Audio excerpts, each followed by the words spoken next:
His zeal in the cause of freedom was infinitely superior to mine. Mine was as the taper light. His was as the burning sun.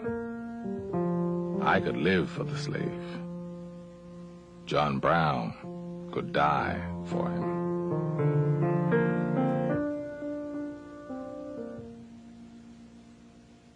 John Brown, very important person in history. Important for only one episode. Failure in everything in life, except he becomes the single most important factor, in my opinion, in bringing on the war. The militia system in the South, which had been a joke before then, becomes a viable instrument as the Southern militias begin to take a true form, and the South begins to worry about Northerners agitating the blacks to murder them in their beds. It was the beginning of the Confederate Army.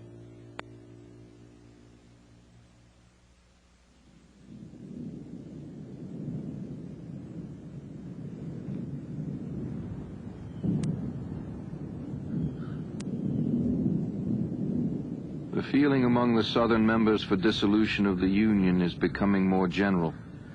Men are now beginning to talk of it seriously who 12 months ago hardly permitted themselves to think of it. The crisis is not far ahead. Alexander Stevens. The country was coming apart. In the presidential election of 1860, Buchanan happily stepped aside, but not before his ruling Democratic Party was fatally split over the issue of slavery.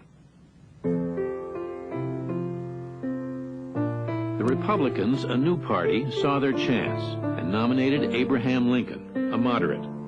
His platform pledged only to halt slavery's further spread. On that point, hold firm as with a chain of steel. Those who deny freedom to others deserve it not for themselves, and under a just God cannot long retain it.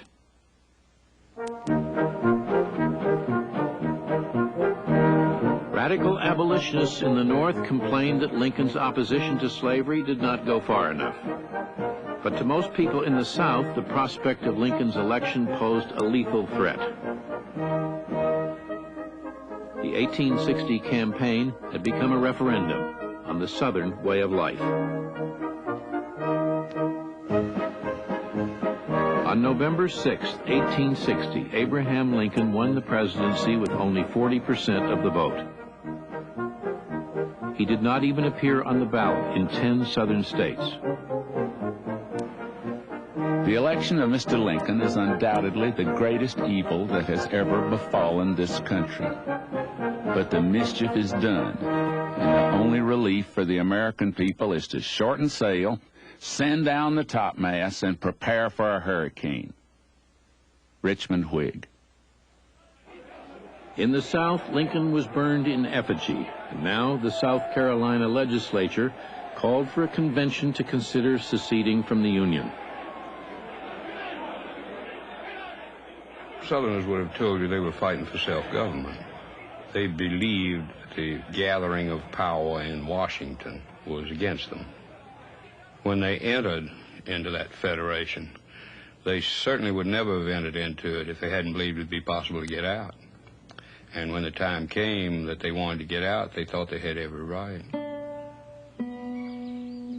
The Southerners saw the election of Lincoln as a sign that the Union was about to be radicalized and that they were about to be taken in directions they did not care to go. The abolitionist aspect of it was very strong, and they figured they were about to lose what they call their property and faced ruin. Yet many Southerners thought secession was madness. South Carolina, one Southern politician wrote, is too small for a republic and too large for an insane asylum. November 19th, 1860. A most gloomy day in Wall Street. Everything at a deadlock. First-class paper not negotiable. Stocks falling. George Templeton Strong.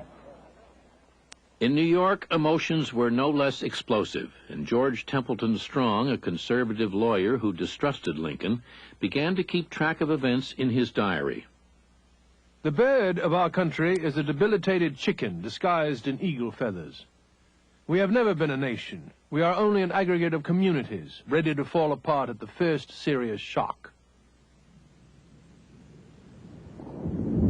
When Abraham Lincoln was elected president, there were 33 states in the Union, and a 30th Kansas was about to join. By the time of his inauguration, 5 months later, just 27 states would remain.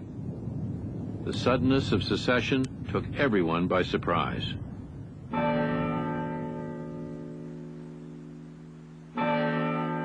South Carolina led the way on December 20th. A bell in Charleston tolled the succession of departing states. Mississippi on January 9th. Florida on the 10th. Then Alabama, Georgia, Louisiana. In Texas, Governor Sam Houston was deposed when he tried to stop his state from joining the Confederacy. Let me tell you what is coming. After the sacrifice of countless millions of treasure and hundreds of thousands of lives, you may win Southern independence. But I doubt it. The North is determined to preserve this Union. They are not a fiery, impulsive people as you are, for they live in colder climates. But when they begin to move in a given direction, they move with the steady momentum and perseverance of a mighty avalanche. Texas left anyway. Even Virginia, the most populous southern state, birthplace of 7 presidents, seemed sure to follow. All the indications are that this treasonable inflammation, secessionitis, keeps on making steady progress, week by week.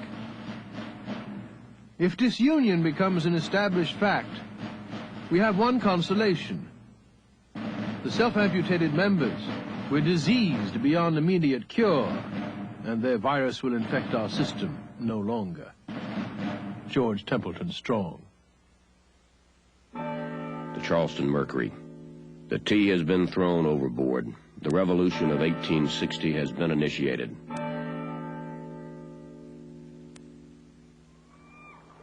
After South Carolina seceded, the handful of federal troops still stationed in Charleston withdrew to Fort Sumter, far out in the harbor. Their commander, Major Robert Anderson, said he had moved his men in order to prevent the effusion of blood. They were quickly surrounded by rebel batteries.